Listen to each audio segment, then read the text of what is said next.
പൊത്തൊരുമ. വിലപിടിച്ച സാധനങ്ങൾ പൊത്തിൽ സൂക്ഷിക്കുന്ന പദ്ധതി. പൊത്തുവില 2 മുട്ട. ഉടൻ നിങ്ങളുടെ പൊത്ത് സ്വന്തമാക്കൂ. സൂത്രനൻ ഷേരു. ഇനി മതി, 8-10 പരസ്യമായി. ഷേരു, പരസ്യം കണ്ടവർ സാധനങ്ങളുമായി വരും. അപ്പോഴേക്കും പൊത്തുകൾ റെഡിയാക്കണം. അത് തന്റെ ചുമതലയാ ഷേരു. ഇവനെ കൊണ്ട് കൊത്തിക്കാം. ഓക്കെ? ദാ ഇത്രയും വലിപ്പം വേണം കേട്ടോ പൊത്തിനെ. സൂത്ര, ഈ മുട്ട പൊത്തൊരുമയിൽ സൂക്ഷിക്കാമോ? പൊത്തൊരുമയിൽ സൂക്ഷിക്കാൻ ഒരു പാവയാ ഇത്. അയ്യോ ഷേരു, പൊത്ത് റെഡിയാവും മുമ്പ് ആളുകൾ വന്നു തുടങ്ങി. ഷോ, പൊത്ത് ഉണ്ടാക്കിയിട്ട് പരസ്യം കൊടുത്താൽ മതിയായിരുന്നു. എന്നാ പരസ്യം മാച്ചു കളഞ്ഞാലോ സൂത്ര? അത് വേണ്ടടോ, വേറെ വഴിയുണ്ട്.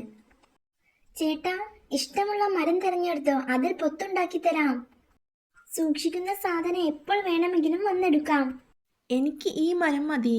എനിക്ക് ഇത് മതി സൂത്ര. ഓക്കെ, പേര് എഴുതാം. ഇപ്പോ പൊത്ത് പിന്നെ ഉണ്ടാക്കാം.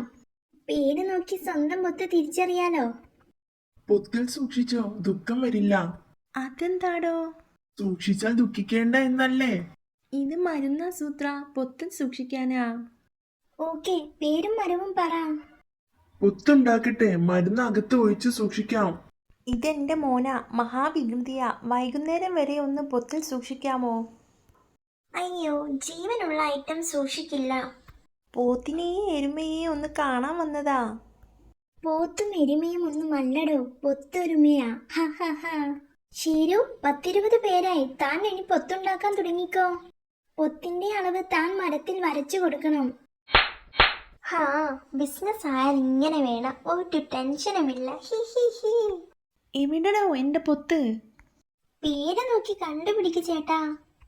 അതിന് പേരെവിടെടോ? ശരിയാ, പറഞ്ഞ പോലെ പേരെവിടെ? താൻ പേരൊക്കെ മാച്ചോടോ? ഏയ് ഇല്ല, കൊത്താനുള്ള വട്ടം വരയ്ക്കുമ്പോ പേര് കണ്ടതാണല്ലോ സൂത്ര. ഏ